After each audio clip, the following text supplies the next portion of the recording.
Knowing about the ethnic groups in a country is very important. What are the different ethnic groups in Egypt and where are they located? There are many different kinds of ethnicities in Egypt.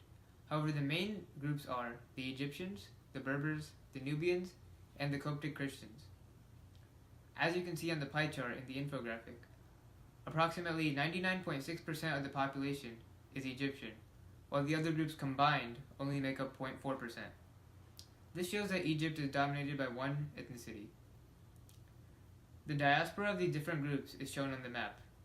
The majority of the Egyptians surround the Nile River, and the Berbers occupy the northwestern portion of the country. The Nubians occupy the southern portion of the Nile River. How are the relationships between these groups? Are they problematic or peaceful? The relations between these groups are problematic. An example of an ongoing conflict in Egypt is the Coptic Christian and Egyptian Arab conflict. This conflict manifested because of the oppression and mistreatment of the Coptic Christians by the Egyptian Arabs. In a Muslim-dominated country, the Copts have limited rights and opportunities. For example, the government is majority Muslim, meaning that they are biased towards Muslims and they restrict Christians from any position of power. This conflict represents the idea of ethnocentrism because the majority Muslims think they are superior to the minority Christians. Another major conflict in Egypt is the Nubian conflict, which involves violence between the Nubians and the Egyptian Arabs. It's important to notice that the majority group is involved with both of these conflicts, and it goes to show that conflict is more common in countries where one ethnicity dominates because of ethnocentrism and ethnic discrimination. Racial discrimination can cause a lot of problems to arise in a country. Is race an issue in Egypt? Racial issues are not common in Egypt. However, ethnic problems occur frequently. These problems arise due to the ethnic discrimination and suppression of the minority groups by the majority Egyptian Arabs. Thank you, Siddharth. Now moving on to gender. Gender issues are a very prevalent threat in the 21st century and in some cases can be visible in Egypt. Will, how are gender issues a problem in Egypt and what is Egypt doing to minimize these issues? Yeah, so gender issues, as you mentioned, are very prevalent across the world, but Egypt has many a controversy when dealing with the gender segregation. To begin, only 22.18% of the female population are actually employed. To put that number into perspective, that's close to 30 million people without jobs. To further increase the intensity of this situation, 46% of the women that are currently working only work agricultural jobs, and the number of women employed has been steadily dropping over the years. So that makes us beg the question, why does Egypt have so many jobs for males, but not for females?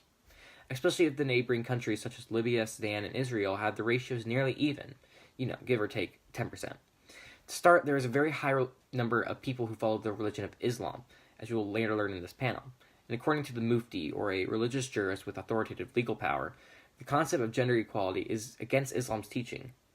So there's a high probability that the reason so many women are unable to attain jobs and careers is due to religious belief in Egypt. That was some very insightful information. Thank you, Will. Now, some of you may know this already, but Islam is the most common religion in Egypt, claiming 94.8% of its population. With such a high number of Muslims in the country, how did Islam take over and how has it spread around Egypt? Islam was first introduced into Egypt by the Arabs in a process known as Islamization. Islamization is the process of a society's shift towards Islam. As noted in the infographic, Islam spread from Southeast Asia to the Middle East to Northern Africa and ultimately to Egypt. This process occurred from the 10th century to the 14th and changed religion in Egypt dramatically. The Coptic group, a denomination of Christianity, underwent a massive convergence once it introduced to Islam.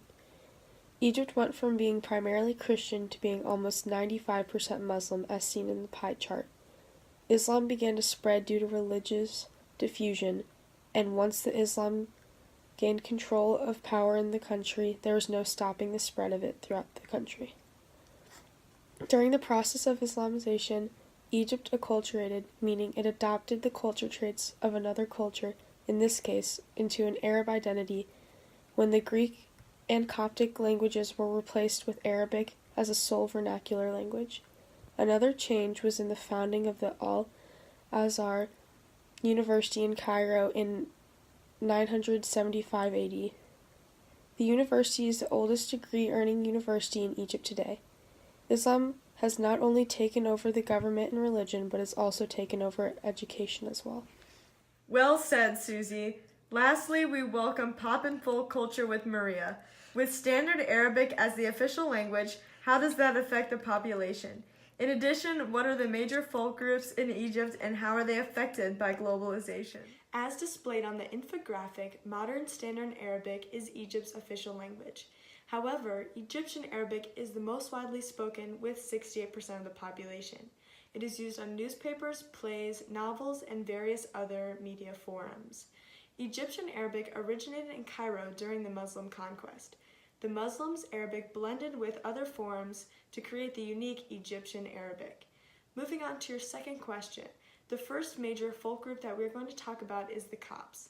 The Copts attribute to 10 to 20% of the population. This religion is a divergence of Christianity that clashes with Islamic beliefs, leaving them threatened by Islamic extremists. Current government policies restrict the construction of their churches as shown in the infographic. The second group we are going to discuss is the Nubians. The Nubians are credited for being one of the first civilizations. Today, the Islamic group represents 0.25% of Egypt's population. The group has an agricultural economy and speaks Nubian languages. Lastly, globalization affects the country positively in the sense that the economy is flourishing. On the other hand, the negative aspects include hostility to westernization, leading to violence throughout the nation.